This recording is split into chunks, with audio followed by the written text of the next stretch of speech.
3-year-old Wyatt Kelce stood in the doorway of her parents' Kansas City home, her tiny fingers gripping the doorframe as she peeked out with those wide, curious eyes that seemed to notice everything adults tried to hide.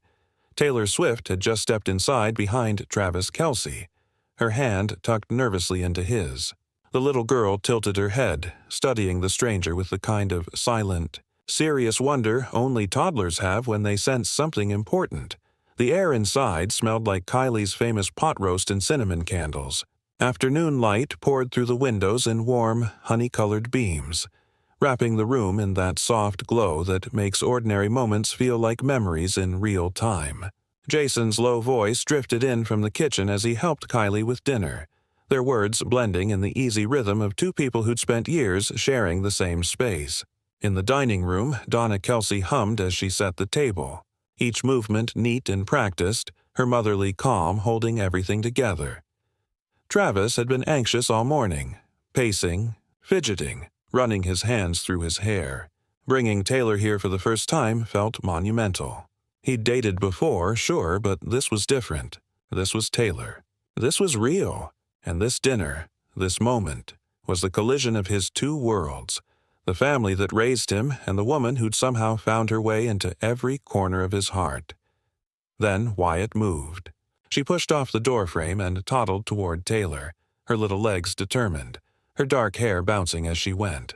She stopped right in front of her, craning her neck to look up, way up, at the tall blonde woman everyone seemed quietly focused on. Taylor's heart stuttered. She crouched slightly, softening her smile, ready to greet the little girl who would one day mean more to her than she could imagine. "Hi, sweetie," she said gently, but before Taylor could even kneel fully, Wyatt pointed a tiny finger at her face and asked, "Clear as day, are you my daddy's Taylor?" The words landed like a spark in the quiet house, lighting up every corner of it in stunned silence. For a heartbeat, nobody moved. The only sound was the faint clatter of a spoon dropping in the kitchen. Kylie appeared in the doorway, her face frozen halfway between horror and disbelief, wiping her hands on a towel. "Wyatt, honey, that's not—" she began. But Wyatt wasn't finished. 3-year-olds don't understand family secrets, or timing, or privacy. They just tell the truth. She took another determined step toward Taylor, her face suddenly serious. "Travis' uncle cried a lot for you." The air left the room. Every adult froze, suspended in that fragile, wordless space where truth hits harder than anything else. Taylor turned slowly toward Travis, her breath catching when she saw his face. Flushed red, his jaw tight, his eyes glistening with something raw and real. He cleared his throat, but his voice cracked. "We talked about this, Why?" he murmured, half to himself. Wyatt looked up at him, her eyes wide and innocent. "But you did cry, Travis uncle. I saw you. You had a wet face. You talked to your phone and said, 'Please don't leave me.' Then you cried more." Taylor's knees nearly gave out. Travis reached for her elbow, steadying her, his touch trembling. She stared at him. And in that single look, she saw past the NFL confidence, the showmanship, the charm. Saw the man who had fallen apart in the quiet, who had loved her so deeply it had broken him when she wasn't there. Jason and Donna stepped into the doorway, Kylie still shaking her head like an apology. No one spoke, no one dared, and then Taylor did something instinctive. She knelt down until she was eye level with Wyatt, her voice trembling. "When did you see Travis' uncle cry, sweetheart?" Wyatt frowned, thinking. "Lots of times," she said honestly. "When he comes here and talks to Daddy, when he looks at pictures." Her words were casual, innocent, yet they cracked something open in the air. Kylie, desperate to save what little was left of adult composure, swooped in and lifted Wyatt onto her hip. "Okay, baby girl," she said, her voice light and hurried. "Why don't we go check on the cookies we made?" But Wyatt wasn't finished. Not even close. She twisted in her mother's arms to face Taylor again, her expression earnest and glowing with pride. "Travis' uncle said you're pretty like a princess," she announced. Travis groaned softly, dragging a hand down his face, but Wyatt kept going. "And he said you sing better than Elsa." A small laugh rippled through the room, shaky, relieved, but short-lived. Then Wyatt's little voice grew serious again, her tone full of toddler gravity. And he said, she paused dramatically, her brow furrowing the way kids do when they know something really matters. He said he loves you more than football. The world went silent again. Even the ticking clock in the hallway seemed to stop. Taylor felt her heart stumble, her vision blur slightly as the weight of those words settled over her. Across from her, Travis exhaled sharply, half laugh, half sob. Jesus, why? He muttered under his breath. There was no irritation in it, only surrender. When Taylor looked at him again, the mask was gone. The easy charm, the practiced calm, all stripped away. What she saw now was a man undone by love, raw and terrified but unashamed. Is that true? She whispered. Travis looked right at her, eyes wet but steady. Every word, Tay, he said softly. Every single word. Donna Kelce stepped forward then, her mother's voice warm but firm, filled with something that felt like truth itself. He's been a mess, honey, she said. I've never seen him like this about anyone. Jason nodded quietly beside her. He called me at 2 a.m. a few weeks ago, he admitted, shooting his brother a knowing glance. Just to talk about you, about whether he was pushing too hard. Whether he should back off, Travis winced. Thanks, bro, Jason shrugged. She deserves to know. The tension broke then, not with laughter but with a kind of collective exhale. A truth shared, a weight lifted, and in the middle of it all, Wyatt reached her little arms toward Taylor. Can I hug you? She asked softly. Taylor's tears finally spilled over. She nodded, and Kylie gently passed the little girl into her arms. Wyatt wrapped her tiny arms around Taylor's neck and whispered against her ear. Don't be sad. Travis' uncle is happy now because you're here. He told Daddy yesterday that his heart doesn't hurt anymore. Taylor closed her eyes and held her tighter, her tears quiet but unstoppable. Because somehow, in the simplest words of a 3-year-old, she'd just heard everything she'd ever needed to know. Dinner that night felt different. Louder, warmer, full of overlapping laughter and the clatter of plates. Wyatt darted around the dining room. Jason and Travis traded playful jabs about football. Kylie kept jumping up to chase her daughter off the furniture, and Donna tried to referee everyone with patient amusement. But through all the chaos, Taylor kept catching Travis's eyes across the table. Every time it hit her again. The softness there, the gratitude, the kind of love that scared her because it felt too real to be fleeting. When the meal was over and Wyatt had finally been coaxed upstairs for a nap, Travis took Taylor's hand and quietly led her outside to the back porch. The November air was cold enough to sting. Without a word, he slipped off his jacket and wrapped it around her shoulders. The gesture so simple and intimate it made her throat tighten. I'm sorry about all that, he said, shoving his hands into his pockets. Wyatt doesn't really have a filter yet. I'm not sure she ever will. She's Jason's kid. Taylor laughed softly, her voice still a little shaky. Don't apologize, she said. I needed to hear it. All of it. Travis looked surprised, maybe even a little unsure. You did? She turned to him, pulled one of his hands from his pocket and held it between both of hers. I've been so scared, Trav, she admitted, her voice trembling. Scared of how much I feel for you. Scared of how fast it's all happening. Scared that I'll mess this up before it even really begins. He stepped closer until their breath mingled in the cold air. You think I'm not scared too? He said quietly. Tay, I'm terrified. Every day. I keep thinking you'll wake up one morning and realize you can do better. That I was just a phase, a story you tell in a song someday. Taylor shook her head, fiercely this time. She pressed his hand to her chest, right over her heart. That's not going to happen, she said. Trav, I love you. I'm a mess and I don't have everything figured out, but I love you so much it terrifies me. And hearing what Wyatt said tonight, it made me realize I'm not alone in that fear. You've been falling apart, too. You've been all in. His eyes glistened again, and this time he didn't try to hide it. He pulled her close, arms tight around her, his chest shaking against hers. They stood like that in the dim porch light, as the sun dipped below the trees and the last warmth of the day faded away. When they finally parted, Travis cupped her face in his hands, his thumbs brushing away her tears.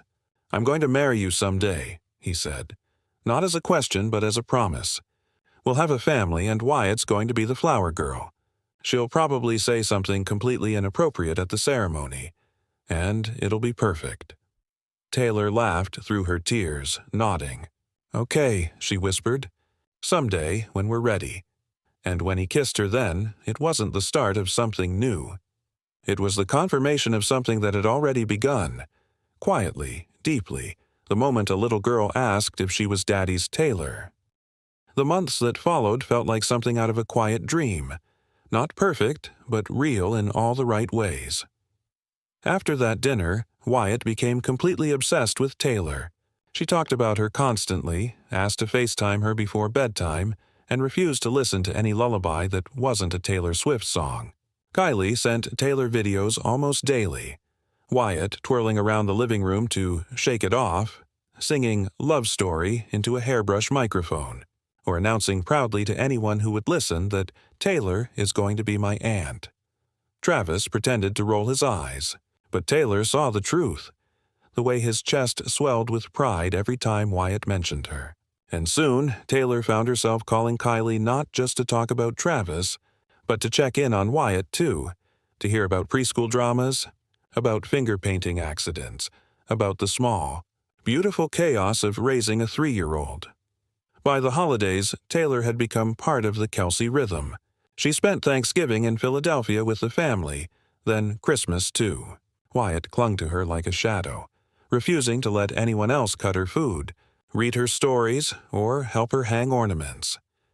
During Christmas dinner, Wyatt climbed right into Taylor's lap, uninvited but welcome, and announced to the table, "When I grow up, I want to be just like Taylor Aunt." The room went silent, the kind of silence that feels sacred. Travis had to leave the table for a moment, and Taylor found him in the kitchen leaning against the counter, blinking hard. "She called you Aunt," he whispered. "She's never done that before, Tay, not with anyone. She's claiming you." Taylor smiled through her own tears, stepped closer, and cupped his face the same way he'd done to her on that porch weeks earlier. "Good," she said softly, "because I'm claiming her right back." They stayed like that for a long while, his arms around her, her head against his chest, while in the other room, Wyatt was demanding someone hang her stocking next to Taylor Ant's. That night, after everyone had gone to bed and the house was quiet except for the soft glow of Christmas lights, Taylor sat beside Travis by the tree. She turned to him, her voice barely above a whisper. "Trav, today, when Wyatt sat on my lap and called me her aunt," she hesitated, swallowing the emotion that caught in her throat. "I've never had that before. I've had fans, fame, love from millions of people, but never that kind of love. The kind that's small and real and sticky-fingered. It made me want something more." Travis's eyes softened. "More," she nodded. "Someday I want that with you. Kids who call you Uncle Trav. Kids who call me whatever they want. Just a life, a home, us." Travis smiled then, that deep, quiet smile that came from somewhere genuine. "You know, Wyatt asked me last week if you were going to have a baby," he said. Taylor blinked, startled. "What did you tell her?" He chuckled. "I told her that maybe someday, when the time is right. And she said, good, because babies need lots of love. And you and Taylor Aunt have lots of love to give." Taylor laughed through her tears. "She's too smart for 3. "Yeah," Travis said softly. "She gets that from Kylie, but the truth she speaks? That's all her." Taylor leaned into him then, resting her head on his shoulder, her voice almost a whisper. "She's right, though. We do have a lot of love to give." By the time spring rolled around, Taylor was no longer just Travis's girlfriend. She was family. She had a key to Jason and Kylie's house, a drawer at Donna's place, and inside jokes with Wyatt that nobody else understood. She'd learned how to navigate the beautiful, chaotic world of the Kelces. Jason's booming laugh, Kylie's quiet strength, Donna's warmth, and Wyatt's boundless curiosity that always seemed to find the truth hiding behind grown-up words. Then, one Saturday afternoon, Everything shifted again. It was April, the sky clear and blue, the backyard alive with the sounds of a family barbecue. Jason was manning the grill, Travis beside him, laughing about something that made both of them double over. Taylor was sitting on the porch steps, sipping lemonade, when Wyatt toddled up with the seriousness of someone about to share state secrets. "I need to tell you something," she whispered. Taylor leaned down, playing along. "A secret?" Wyatt nodded gravely. "Yes, a big one." She cupped her tiny hands around Taylor's ear and whispered, "Travis' uncle has a special box with a shiny ring in it." Taylor froze, her heart slamming against her ribs. "A ring?" she whispered back. Wyatt nodded, completely unfazed. "Uh-huh, I saw it when I was at his house. He said it's for someone very special." Taylor's voice was barely a breath. "Did he say who?" "Yes." Wyatt's expression softened, pure and certain. "He said it's for the person who makes his heart not hurt. The person who Wyatt loves, too. The person who's going to be my real aunt." Taylor just sat there, staring across the yard where Travis was laughing by the grill, the sunlight catching in his hair, his smile easy and unguarded. The man who had cried for her, waited for her, loved her through every fear she'd had.